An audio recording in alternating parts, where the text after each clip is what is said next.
Hey guys, welcome back to the channel. आप सभी का स्वागत है मेरे चैनल में। तो चलिए बिना देरी किए हुए शुरू करते हैं अपना क्वेश्चन सीरीज और देखते हैं आज का थॉट ऑफ द डे। तो सबसे पहले आज के लिए आपका थॉट ऑफ द डे ये रहा, I can and I will. ठीक है, तो चलिए इसी के साथ आगे बढ़ते हैं और अपना क्वेश्चन सीरीज देखते हैं और सॉल्व करने की कोशिश करते हैं। तो सबसे पहला क्वेश्चन आपके सामने ये रहा, निम्नलिखित जलप्रपात और उनकी स्थिति के क्षेत्र के युग्म में से कौन सी जोड़ी सही नहीं है। पहला है अमृतधारा जलप्रपात कोरिया, दूसरा सतधारा जलप्रपात मुंगेली, तीसरा रानीधारा जलप्रपात सुकमा या चौथा चित्रकूट जलप्रपात बस्तर। तो इसमें साफ साफ दिख रहा है कौन सा सुमेलित नहीं है। ऑप्शन बी सुमेलित नहीं है, क्योंकि सतधारा जलप्रपात ये कहाँ पड़ता है, ये पड़ता है बीजापुर में। ठीक है, क्लियर। अगला क्वेश्चन है, छत्तीसगढ़ के गट्टा सिल्ली सत्याग्रह के प्रमुख नेता थे नारायण राव मेघावले, नथुजी जगताप दोनों या वामन राव लाखे। तो जब गट्टा सिल्ली विद्रोह हुआ था तो उस टाइम इसके नेतृत्वकर्ता या इसके प्रमुख नेता कौन थे, तो नारायण राव मेघावले और नथुजी जगताप थे। ठीक है, तो इस तरीके से आंसर क्या हो जाएगा, ऑप्शन सी दोनों। ठीक है, अगला क्वेश्चन है, सही जोड़ी का मिलान कीजिए। पहला है रायपुर डायनामाइट केस ईश्वरी चरण शुक्ल, दूसरा रायपुर षड्यंत्र केस रघुनंदन सिंगरौर, तीसरा दुर्ग जिला कचहरी में आगजनी रणवीर सिंह शास्त्री, चौथा रायपुर में विद्यार्थियों का जुलूस परसराम सोनी जी द्वारा। तो इसमें से कौन सा किससे सुमेलित है, इसको आपको फाइंड करना है।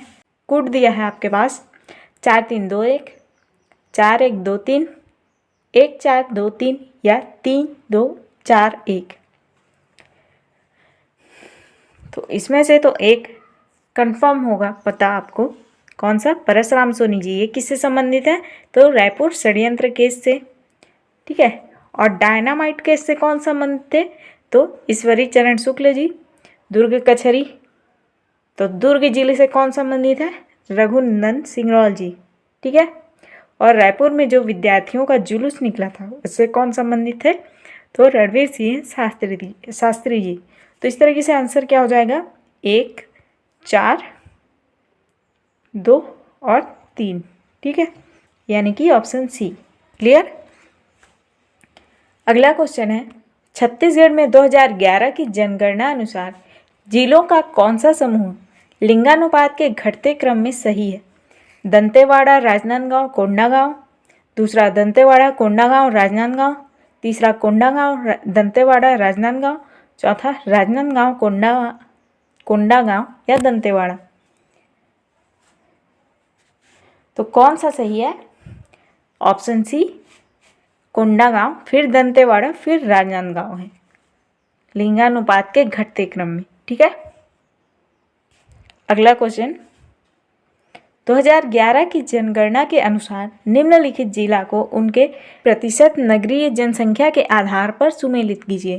पहला है आपके पास दुर्ग 18.65, धमतरी 59.08, तीसरा राजनांदगांव 64.15 और चौथा रायपुर 17.73। तो कुल दिया है आपके पास 2 1 3 4, दूसरा 1 2 3 4, तीसरा 3 1 4 2 या चौथा 4 1 3 2। तो नगरीय जनसंख्या कहाँ ज़्यादा होगी, जहाँ शिक्षा की सुविधा, हॉस्पिटल्स की सुविधा ज़्यादा हो। तो ऐसा कौन सा है हमारा, ज्ञान की राजधानी किसे बोलते हैं, तो ज्ञान की राजधानी हम लोग के यहाँ छत्तीसगढ़ में किसको बोला जाता है, भिलाई को। और भिलाई कहाँ है, भिलाई पड़ता है कहाँ, तो दुर्ग में। ठीक है, तो सबसे ज़्यादा कहाँ होगा नगरीय जनसंख्या प्रतिशत के आधार पर, तो सबसे ज़्यादा होगा दुर्ग में, यानी कि दुर्ग का 3, फिर उससे कम रायपुर में, तो रायपुर का 59%। तो अब देखते हैं पहला का तीसरा कौन सा ऑप्शन है, तो पहला का तीसरा केवल एक ही ऑप्शन में है, ऑप्शन सी। आंसर क्या हो जाएगा, ऑप्शन सी 3 1 4 2। ठीक है, हमारा आंसर क्या होगा 3142, यानी कि दुर्ग का 64.15%, धमतरी का 18.65%, राजनांदगांव का 17.73% और रायपुर का 59.08%। ठीक है। अगला क्वेश्चन, भारत का आर्थिक सर्वेक्षण संबंधित है नीति आयोग से, आरबीआई से, वित्त मंत्रालय से या वित्त आयोग से? तो किससे संबंधित है? भारत का आर्थिक सर्वेक्षण किससे संबंधित है? तो भारत के वित्त मंत्रालय से संबंधित है। ठीक है। अगला क्वेश्चन है, छत्तीसगढ़ में मराठा शासनकाल निम्नलिखित स्थानों पर विद्रोह हुआ, धमधा, बरगढ़, कवर्धा या तारापुर? कूट आपके पास है 1 2 3, 2 3 4, 1 2 4 या कोई नहीं। तो जब मराठा शासनकाल चल रहा था या मराठा काल चल रहा था तो निम्नलिखित स्थानों में विद्रोह हुआ था। तो वो स्थान कौन कौन से हैं याद रखिएगा, कौन है? धमधा है, बरगढ़ है और तारापुर है। तो आंसर क्या होगा 1 2 और 4, यानी कि ऑप्शन सी। ठीक है। अगला क्वेश्चन है, संविधान के किस अनुच्छेद में 14 वर्ष से कम उम्र के बच्चों के लिए निःशुल्क शिक्षा का प्रावधान है? अनुच्छेद 12, अनुच्छेद 41, अनुच्छेद 21 या अनुच्छेद 18? तो किस में है? तो ये ऑप्शन सी का 23 करिएगा। ठीक है। 21 हो गया है, ये 23 करिएगा, यहाँ पे काट लीजिएगा, 23 होगा। और आंसर भी हमारा क्या होगा? ऑप्शन सी, अनुच्छेद 23। अनुच्छेद 23 में दिया गया है 14 वर्ष से कम उम्र के बच्चों के लिए निःशुल्क शिक्षा का प्रावधान। ठीक है। अगला क्वेश्चन है, भारत में निम्नलिखित में से कौन सी श्रेणी दूसरी सबसे पुरानी श्रेणी है? अरावली, विंध्याचल, हिमालय या पूर्वी घाट? तो कौन सी श्रेणी भारत की सबसे पुरानी श्रेणी है? वो है विंध्याचल श्रेणी। ठीक है। अगला क्वेश्चन है, रोगी के दांत का प्रतिबिंब देखने के लिए दांत के डॉक्टर के द्वारा इनमें से किसका प्रयोग किया जाता है? अवतल लेंस, उत्तल दर्पण, समतल दर्पण या कोई नहीं? तो रोगी का दांत के प्रतिबिंब को देखने के लिए दांत के डॉक्टर के द्वारा किसका प्रयोग किया जाता है? तो आंसर हो जाएगा अपना इनमें से कोई नहीं, क्योंकि वो किसका यूज़ करता है? तो अवतल दर्पण का। ठीक है, दर्पण का यूज करता है, इसको याद रखिएगा। ठीक है, दर्पण ना कि लेंस। क्लियर। अगला क्वेश्चन है, भैरमगढ़ अभ्यारण्य किस जिले में है? बीजापुर, दंतेवाड़ा, कबीरधाम या जसपुर? तो भैरमगढ़ अभ्यारण्य किस जिले में स्थित है? बीजापुर जिले में स्थित है। ठीक है। और इसका क्षेत्रफल कितना है? तो इसका क्षेत्रफल है 139 किलोमीटर स्क्वायर। ठीक है। अगला क्वेश्चन, पश्चिमी भाग में हिमालय की श्रेणियों का दक्षिण से उत्तर की ओर निम्नलिखित में से कौन सा क्रम सही है?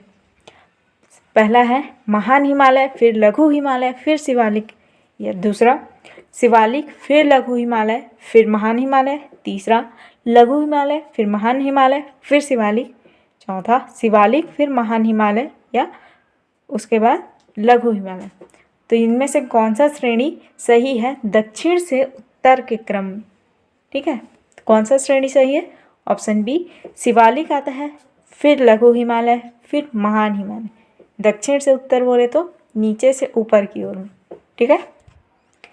अगला क्वेश्चन है, चंदैनी लोक गायन के प्रमुख पात्र कौन है? हीर रांझा, दुष्यंत, शकुंतला, लोरिक चंदा या नल दमयंती? तो कौन है चंदैनी लोक गायन? इसको क्या बोला जाता है? चंदैनी गोंदा भी बोला जाता है। इसके पात्र कौन है? ये पात्र होगा ना। ठीक है, इसके पात्र हैं लोरिक और चंदा। ठीक है। अगला है, प्रदेश का सबसे कम अंतर्राष्ट्रीय सीमा वाला राज्य है रायगढ़, धमतरी, जसपुर या राजनांदगांव? तो सबसे कम अंतर्राष्ट्रीय सीमा कौन सा जिला है सबसे कम अंतर्राष्ट्रीय सीमा वाला, यानी कि जो आसपास के एरिया, आसपास के राज्यों को टच नहीं करता, ठीक है, उसको बोला है। तो वह कौन सा जिला है? वो जिला है धमतरी, ठीक है। अगला क्वेश्चन है, रायगढ़ जिले का सिंघनपुर किसके लिए प्रसिद्ध है? मूर्तिकला, काष्ठकला, कोसा शिल्प या शैल चित्र?